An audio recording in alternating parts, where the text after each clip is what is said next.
Hi guys, today I will explain it to you all with evidence. Those who do not believe in ghosts should watch the video till the end. Those who believe in ghosts should definitely watch the video, then you will understand that ghosts really exist. Now before you judge these words, before you decide that this is just another scary story or exaggerated tale, I want you to listen carefully. Because what you are about to hear is not based on rumors, not based on imagination, and not based on modern internet myths. This story was recorded, it was investigated, it was written down by professionals, and it was documented long before 1945. There were witnesses, there were reports, there were letters, there were photographs, and even today, no one has been able to fully explain what happened. This is not a story from ancient times where people blamed everything on spirits. This is not a medieval legend where fear ruled reason. This happened in the modern world in a time of science, logic, and documentation. And that is what makes it terrifying, because if ghosts did not exist, then none of this should have happened. Now let me ask you something. What if there was a place so haunted that it earned the title, the most haunted house in history? What if dozens of people across different generations reported the same phenomena without knowing each other, without coordinating their stories? What if trained investigators, skeptics, and professionals witnessed things they could not explain? And what if all of this was written down, preserved, and studied? Tonight we are taking you to such a place. A quiet English village, green fields, a peaceful countryside, a place where nothing should go wrong, and yet something did. This is the story of Borley Rectory. A house that stood between 1862 and 1939. A house where footsteps echoed in empty hallways, where bells rang without being touched, where objects moved on their own, where messages appeared on walls, and where a silent figure dressed in white was seen walking again and again through the darkness. People called her the Borley Nun, but she never spoke, she never screamed, she never attacked, she only walked, over and over, as if trapped in a moment she could never escape. Now here is the most important part. This was not one person seeing something once. This involved families, children, servants, clergymen, visitors, researchers. Some of them were believers, some of them were skeptics, some of them mocked the idea of ghosts, and yet they all described the same things.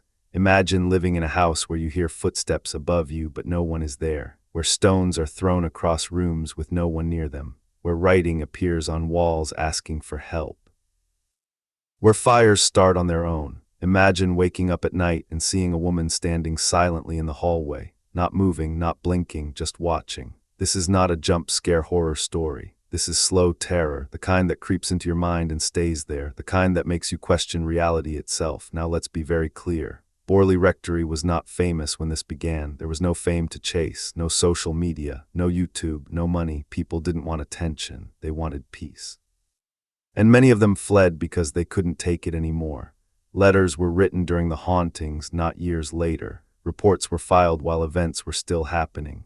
Investigations were conducted while the house was still standing. This is what separates this case from fiction, and this is why it still disturbs historians today. Because when you strip away exaggeration, emotion, and belief, something remains, something solid, something unexplained. Now I want you to imagine this.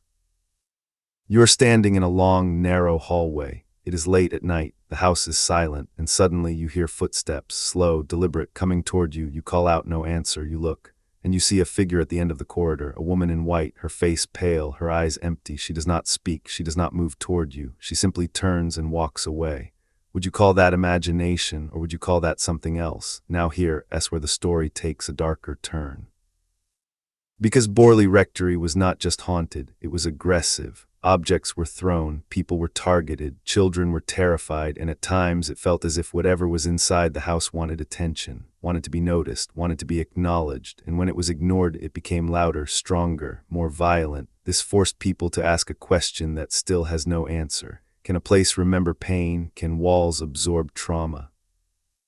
Can something leave an imprint so strong that it continues long after death? Or can the dead refuse to leave? These are not easy questions, and Borley Rectory does not give easy answers. It gives contradictions, it gives patterns, it gives fear, and most disturbing of all, it gives consistency. Different people, different decades, same phenomena. That is what keeps this case alive. That is why it was studied. That is why investigators were called.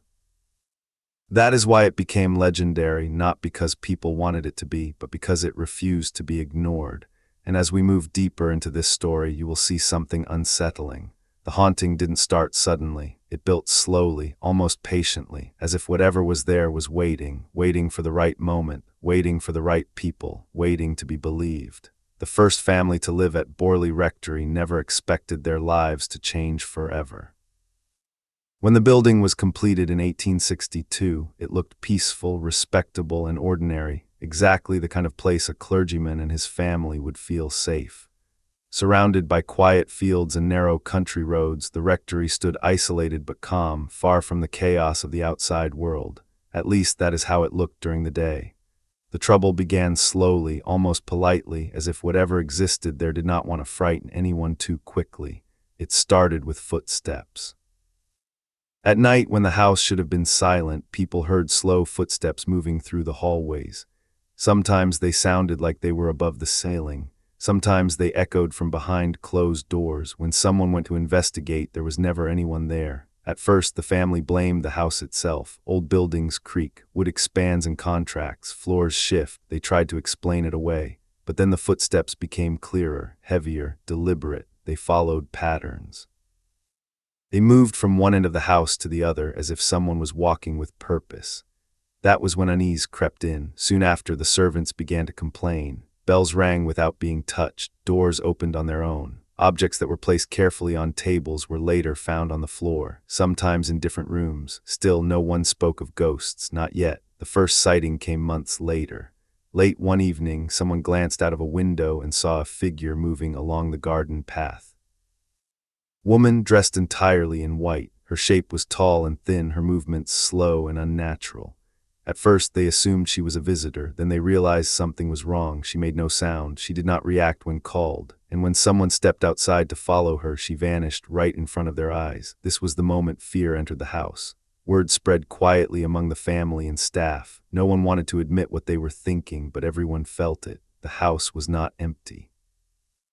As weeks passed, sightings of the woman increased. She was seen walking the same path again and again, always at night, always silent. She never entered the house, she never approached anyone. She simply walked, as if repeating something she had done long ago.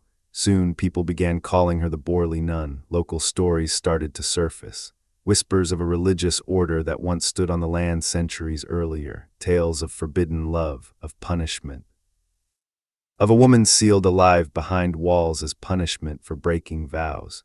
No proof existed, only stories, but the figure matched the stories too closely to ignore. Then the activity changed. The sounds were no longer gentle. Stones were thrown, not falling, thrown. They flew across rooms with force, striking walls and floors. Sometimes they narrowly missed people. Servants screamed and ran. Children cried and refused to sleep alone.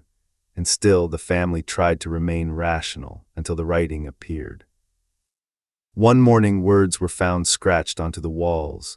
Messages, short, urgent, begging. Some asked for help, some warned of danger. The handwriting was uneven, shaky, and appeared overnight when no one was awake. No one ever saw the writing appear. That was when the family realized something terrible. This was not imagination. This was not rumor. This was happening, and it was escalating. Each new family that moved into Borley Rectory experienced the same thing, even when they were told nothing beforehand. Footsteps, bells, apparitions, objects moving, messages, different people, same experiences. Years passed, decades. The house gained a reputation. People avoided it, but still some stayed, either because they had nowhere else to go or because they did not believe the stories. Those people never stayed long. By the early 1900s, Borley Rectory was known throughout England. Newspapers began writing about it. Visitors came hoping to see something. Some left disappointed, others left shaken. And here is the most important detail. The activity did not become weaker with attention. It became stronger, almost as if it wanted witnesses, almost as if it wanted to be recorded. By the time professional investigators became involved, the haunting was no longer subtle. It was violent, loud, and impossible to ignore. And that is when the case crossed a line. Because once investigators arrived, the events were no longer private experiences shared quietly. They became documented evidence, dates, times, witness names, descriptions written immediately after events occurred, And that is when Borley Rectory stopped being just a haunted house. It became a case that would challenge belief itself. When the investigators first arrived at Borley Rectory, they did not come expecting to meet a ghost. They came expecting to uncover exaggeration, fear, and human error. At that time, England had already seen countless so-called haunted houses, most of which collapsed under serious investigation. False witnesses contradicted themselves, stories changed, evidence disappeared. Borley, however, was different from the moment they stepped inside. The house itself felt heavy, not cold heavy, as if the air resisted movement, as if every sound lingered longer than it should. Even seasoned investigators noted this strange sensation in their private notes, though many refused to say it out loud at first. They began as professionals always do, observing, recording, and waiting. The first nights were quiet, almost too quiet, no footsteps, no apparitions, no sounds. Some investigators privately believed this would be another disappointment, a place ruined by rumor and suggestion. Then, without warning, the activity returned. It began with knocks, 3 slow knocks on the walls. Not random, measured, intentional. The investigators searched the walls, no loose boards, no animals, no explanation. Later that same night, a bell rang. A bell that was not connected to any rope, a bell that no one was near. They recorded the time, they wrote down who was present, they checked the room again. Nothing. As days passed, the phenomenon grew bolder. Objects moved when no one was watching, and sometimes when people were. A small stone slid across the floor in full view of 2 witnesses. One investigator described watching it move as if pushed by an invisible hand. There was no draft, no slope, no vibration, just motion. Then came the writing again. Fresh messages appeared on the walls, some written in pencil, others scratched directly into the plaster. The messages were fragmented, emotional, and disturbing. Some asked for prayers, others begged to be freed. A few warned that something bad would happen if they were ignored. Investigators tested every theory they could think of. Hidden wires, trick mechanisms, pranks by residents. Nothing explained how the writing appeared overnight when rooms were locked and watched. The most disturbing moment came late one evening when an investigator reported seeing the woman in white inside the house, not outside, as she had always appeared before, but standing silently at the end of a hallway. He described her shape as solid, not mist-like. She cast a faint shadow. She did not glow. She looked almost real. He froze. She did not move toward him. She simply turned and walked through a wall. That was the moment skepticism cracked, not shattered, cracked, because hallucinations do not behave consistently across witnesses. But over the next weeks, other investigators reported similar sightings, same shape, same clothing, same behavior, and none of them described her speaking, always silent, always distant, always repeating the same movements, as if trapped in a loop. The investigators began to wonder if this was not an intelligent haunting, but something else, something replaying itself. A memory burned into the structure, but then the activity became intelligent. Responses appeared, questions were asked out loud, and messages appeared later that seemed to answer them. One investigator asked, half-jokingly, "Who are you?" The next morning, the words, "I cannot rest," appeared on the wall. Coincidence, perhaps, but the timing unsettled everyone. Night after night, events were logged, hundreds of pages of notes accumulated. Some investigators tried to distance themselves emotionally, insisting there must be a rational explanation they simply had not found yet. Others were no longer so sure. The rectory did not behave like a stage for fear, it behaved like something was aware. And then came the fire. One night, without warning, a fire broke out inside the house. There was no candle nearby, no fireplace lit. No electrical wiring fault that could explain it. It burned fast. By the time help arrived, Borley Rectory was heavily damaged. In 1939, the house was officially destroyed. Some believed that was the end. They were wrong. Even after the rectory was gone, reports continued. People saw the woman in white walking among the ruins. Footsteps were heard where no floors remained. Locals avoided the land entirely. Investigators returned one final time, hoping the destruction of the house would silence whatever had been there. It did not. This forced a terrifying realization. If the haunting was tied to the building, it should have ended. But it didn't, which meant the structure was not the source. The land was. Something had happened there long before the rectory was built, something traumatic enough to echo through time. And now the question was no longer, is this house haunted? The question became, what happened here? And more importantly, why does it refuse to be forgotten? Once the flames had reduced Borley Rectory to ruins, many believed the mystery would finally die with it. Skeptics felt confident. A building that no longer existed could no longer produce sounds, shadows, or stories. The case, they thought, would slowly fade into history as nothing more than a curiosity amplified by fear and attention. But that is not what happened. In fact, this is where the story became even more unsettling. Because when the house was gone, the experiences did not stop. People walking past the ruins reported hearing footsteps crunching on gravel behind them, only to turn around and find no one there. Others claimed to see a tall, pale figure moving silently between the broken walls, exactly where hallways once stood. Some described the figure stopping, turning its head slightly, and then continuing on its path as if unaware that the house was no longer there. This was deeply disturbing to investigators. If the phenomena were caused by drafts, trick architecture, or structural noises, they should have ended the moment the building collapsed. But instead, the activity seemed almost unchanged, as if the house had never mattered at all. This forced researchers to reconsider everything. Attention turned away from the rectory itself and toward the land beneath it. Historical records were examined again, this time more carefully. Old church documents, monastery maps, and village records were studied line by line. What investigators found did not offer clear answers, but it did reveal something important. Long before the rectory was built, the land had been used by religious institutions. There were rumors of underground passages, unmarked graves, and punishments carried out quietly to avoid scandal. While no definitive proof of a murdered nun was ever found, the absence of evidence did not bring comfort.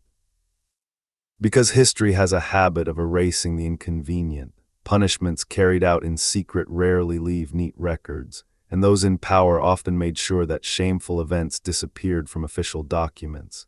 Yet stories remained, stories passed down quietly through generations, stories that matched the apparition too closely to be dismissed. A woman in white, silent, repeating the same path, unable to move on. At the same time, critics began attacking the investigation itself.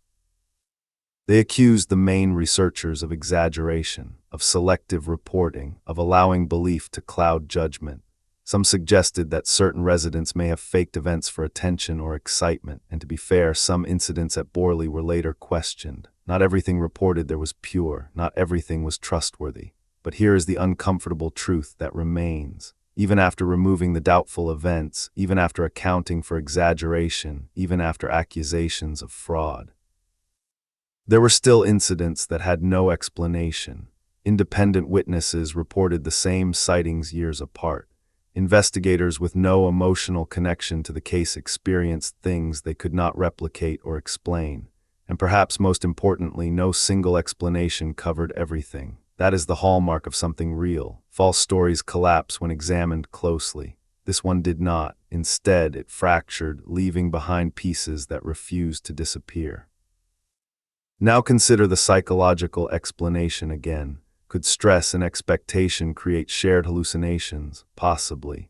But how do you explain children seeing the same figure as adults years apart without being told what to expect? How do you explain sightings continuing after the building was gone? How do you explain physical objects moving in front of witnesses who were actively trying to debunk the case? Psychology can explain fear. It struggles to explain consistency.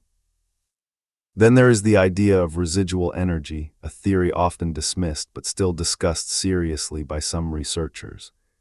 The idea suggests that intense emotional events can leave an imprint on a place, replaying like a recording. The apparition does not interact because it is not aware, it simply repeats. This theory fits some aspects of Borley. The silent nun, the repeated path, the lack of direct communication, but it fails to explain others, the writing, the responses, the targeted activity. Those suggest awareness, intention, something that reacts, and that brings us to the most uncomfortable possibility of all. What if Borley Rectory was not haunted by one thing but by layers, a residual presence repeating a tragedy, and an intelligent presence responding to attention?